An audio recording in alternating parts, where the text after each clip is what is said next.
भानगढ़ किले का इतिहास। भानगढ़ का किला जयपुर और अलवर शहर के बीच सरिस्का सेंचुरी से 50 किलोमीटर दूर स्थित है। 17वीं शताब्दी में इस किले का निर्माण आमेर के महान मुगल सेनापति मानस सिंह के छोटे भाई राजा माधव सिंह ने करवाया था। शाही महल के अलावा भानगढ़ में सन 1220 तक 9000 से अधिक घर भी थे, जो बाद में धीरे धीरे गायब होते चले गए। इस किले के परिसर में भव्य हवेलियों, मंदिरों और सुनसान बाजारों के अवशेष हैं, जो इसके सुनहरी इतिहास का संकेत देते हैं।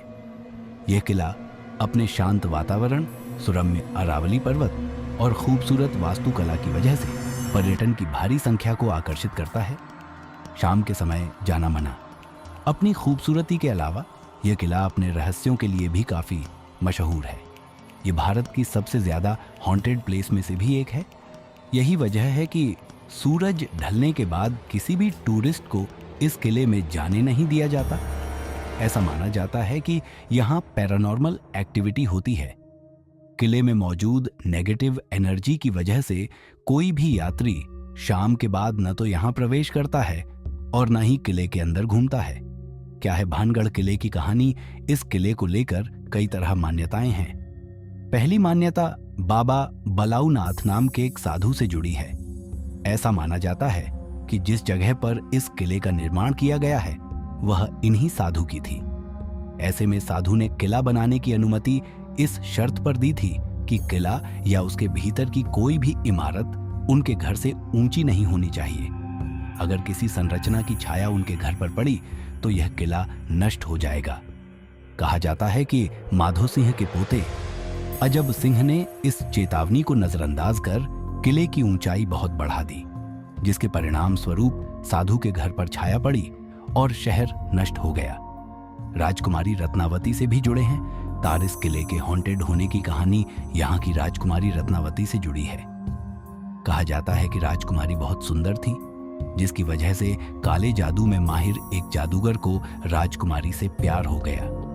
एक दिन जब राजकुमारी अपनी सहेलियों के साथ खरीदारी करने गई तो जादूगर ने उन्हें इत्र खरीदते देखा और इत्र को प्रेम औषधि से बदल दिया।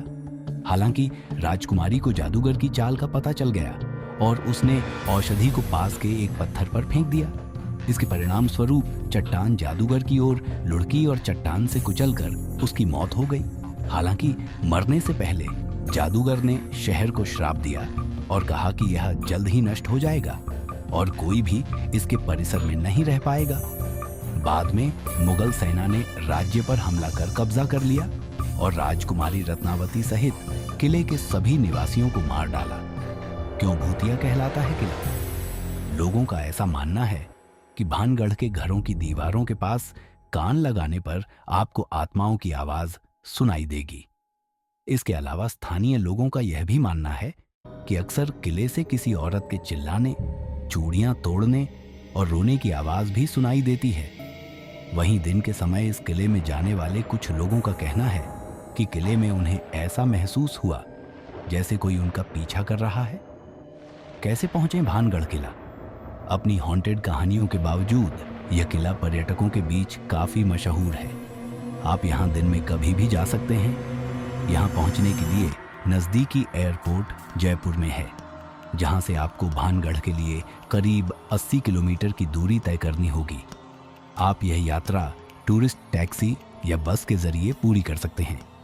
अगर आप ट्रेन के जरिए सफ़र कर रहे हैं तो भानगढ़ के करीबी रेलवे स्टेशन भानकारी रेलवे स्टेशन और दौसा रेलवे स्टेशन पहुँच सकते हैं। साथ ही देश के प्रमुख शहरों से यहाँ के लिए सीधी बसें आसानी से मिल जाती हैं। आप यहाँ सुबह 6 बजे से लेकर शाम 6 बजे तक घूम सकते हैं। बता दें, इस किले के अंदर भूतों और अद्भुत घटनाएं घटती रहती हैं। रात के समय में इस किले के आसपास अकेले घूमना माना है। भानगढ़ किला अपने भूतिया और रहस्य के लिए प्रसिद्ध है। अगर वीडियो पसंद आया है तो लाइक, शेयर, सब्सक्राइब जरूर करें चैनल को। धन्यवाद।